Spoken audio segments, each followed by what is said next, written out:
Hey, Luke, what's the most important thing you're trying to get across to a team in a stretch like that when you're trying to protect the lead and they're coming back furiously?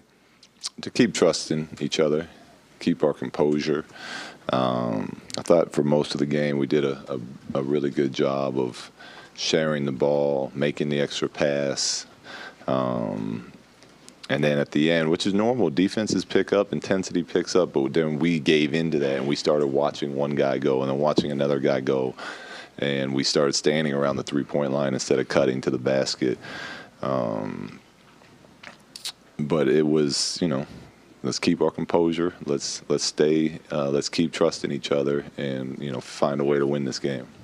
So 10 games in, 5-5, seemingly playing better basketball even the last week or so. How would you look at things on this a macro level, even if it's a smaller sample size to start the season? We're happy with where we're at right now. It's to me the most impressive thing is the effort we're getting right now every single time we play the game. Whether it was up in Portland on a tough environment tonight, having a big lead and then having to hold on to it for dear life with, a team, at least two of those guys that are gone deep into the playoffs and are in the playoffs every year. So it's the fact that every night we're finding ways to compete and bring in an energy level and defend is 10 games in, I wouldn't have thought, honestly, we were at that. We were ready to start doing that. So it's nice that we're, seem to be being able to carry that on a little bit. What does the being 500, the winning 3 of the last 4 games, what does that do for these guys to continue what you're talking about with trusting each other and understand that these are these principles you want them to keep doing? Well, I think the winning part of it gives them confidence in the fact of what we're preaching. As far as defense gives you a chance to win every night. So whether we win that game or lose that game at the end of the night, when we're playing aggressive like that and we're defending like that and we're communicating like that, we're in the game, which is not easy at this level. There's a lot of really good teams out there, and we've played and competed and even beat a few of them so far. But I think for young players, it kind of shows them firsthand what that messaging is all about. Luke, Brandon had 18 in the first half. He was super effective in the second quarter, and he finished with 20 for the game. What did you see differently from him in the second half?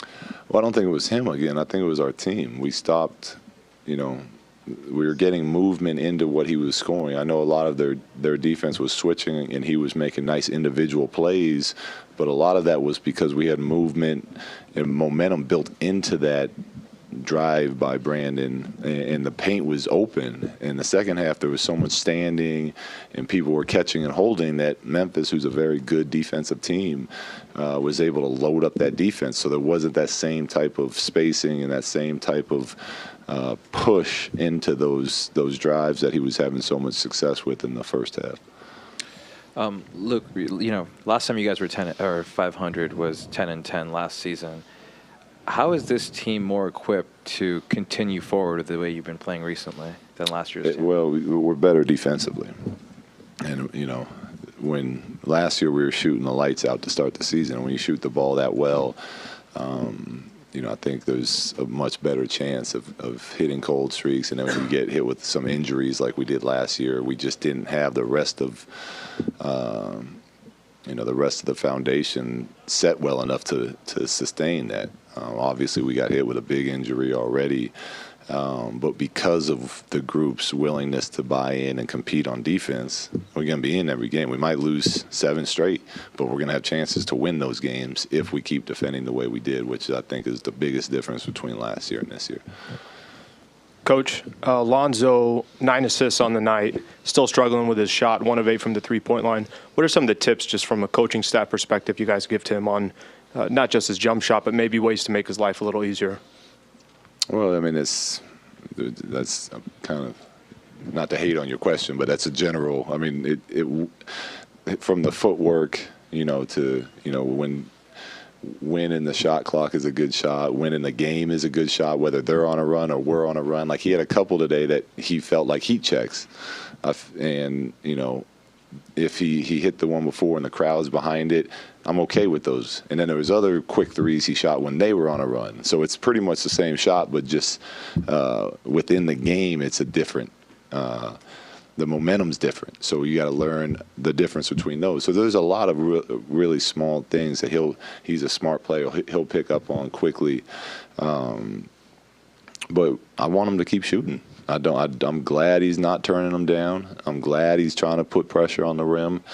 And you know, the way to break through that is to just, you know, keep working after practice, coming in early, getting your shots up, and then keep doing it in the game. And eventually you'll figure it out, especially when you've been a good shooter your entire career, your entire life.